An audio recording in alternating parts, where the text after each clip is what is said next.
Hey, how you doing? Bill DeWeese from VoiceOverRevolution.com.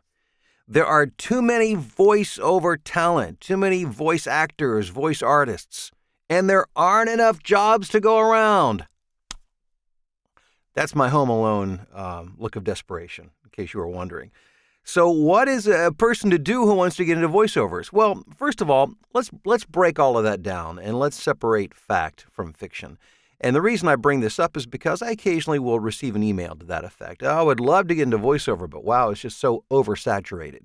Now, where might somebody get that idea? Well, I've been around long enough, and I've been online long enough, and I've looked around at some of the forums and discussion groups long enough to know that that is something that's often said by what we'll call, for lack of a better term, voiceover old-timers who congregate and get together and talk about the good old days and why things are terrible now and why they used to be awesome before. And the reason that I often see stated is because, well, it's because there are so many brand new voiceover talent that have hit the marketplace. So again, let's separate fact from fiction. Are there more voiceover folk involved in the business now than 10, 20, 30 years ago? Absolutely, without a doubt. There are far more people involved now. But let's break this down and take a look at it, okay? Technology, as you know, as I know, changes everything, not just in voiceover. It has changed business completely. It's made things more accessible. In every business, I mean, think about Uber. Have you ever taken an Uber before? It's made things a little more difficult on taxi drivers. And I'm sure taxi drivers congregate and say, man, back before Uber, back before Lyft, life was awesome. And you have your brick and mortar retailers who say, man, back before Amazon came along, life was awesome. Technology changes things.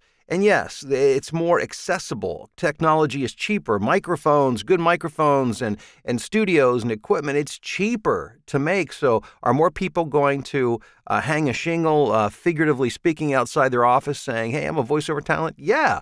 I mean, you look at voices.com and Voice 123, and again, I don't know the exact numbers, but I can tell you there are tens of thousands of people, and I'm sure tens of thousands more people involved now are calling themselves a voiceover talent than were 10, 20, 30 years ago. Maybe even more than that.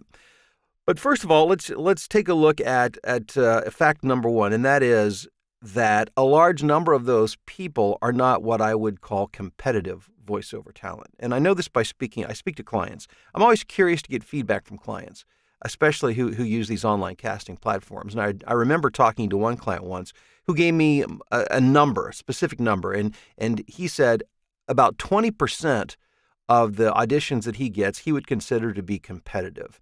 Now, again, this is just, this is anecdotal. This is one guy sharing his perception, but I think it's a pretty fair perception that the vast majority of the auditions that you're going to get through online casting platforms, they're going to be less than. It only makes sense because so many people are doing this. So many people are set up. A lot of people are not like you. They're not doing the research.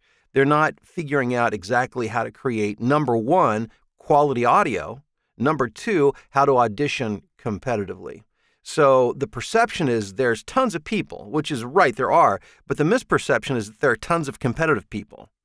Not so much. So it's not nearly as competitive as it looks. So yeah, there are more folk out there, calling themselves voiceover talent, trying to do voiceover talent. But if you also, look a little deeper, you'll find that most people end up dropping off at some point because they just don't properly prepare in one way or the other. So that's the first thing. The other thing, to have oversaturation means you cannot have enough jobs to support the number of people trying to get those jobs. So one thing that I think a lot of people miss in this equation and overlook is the fact that technology has not only allowed more of us to become voiceover talent working from home, but it's also created so many more voiceover opportunities on the content creation side. I mean, you go back 10, 20, 30 years ago, the idea of creating video content was a pretty expensive proposition. But over the years, it's become increasingly less expensive to make, to the point where a lot of people just do their own. You open up your computer, whether it's Windows or Mac, and there's software out there that's not too terribly difficult to learn. And we film video on our iPhones and on our iPads, and It's not difficult to get, good video and to edit that video. Whereas it might have cost tens of thousands of dollars to do something, maybe, 20 years ago.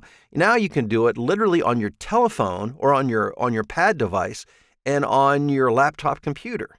Now, because of that, more and more businesses are utilizing video content, whether it be internally and for training or for doing commercial type work on YouTube or for broadcast purposes. And so the number of jobs have increased exponentially. We're not even talking about things like the use of on-hold marketing and soft or audio for apps. There's the digital market for toys, games, video production. It's mind-boggling the number of opportunities that exist today compared to only a few years ago. So I would, my response to, wow, there's just too many people and not enough jobs. I think that's nonsense. Absolutely. I mean, there's a lot of work. There are more clients, and I tell this to my students, there are more clients, prospective clients out there who utilize voiceover than you could ever contact throughout the course of your career. So that's not the problem. The problem in those who say, well, I just can't get work is either they're ill prepared in one of several ways. Number one, they have not learned to create a quality audio product, technically or from a performance standpoint.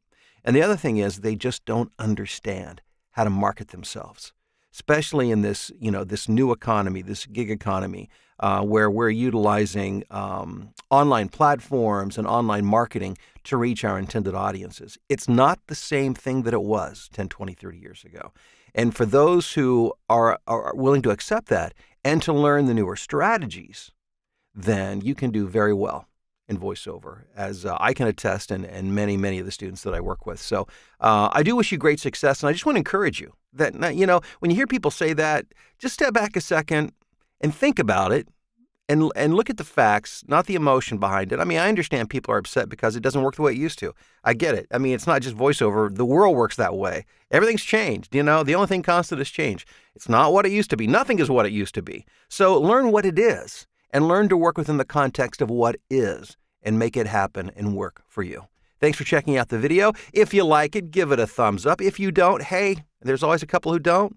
No offense. You can give me a thumbs down, share it, subscribe, and we'll talk to you soon.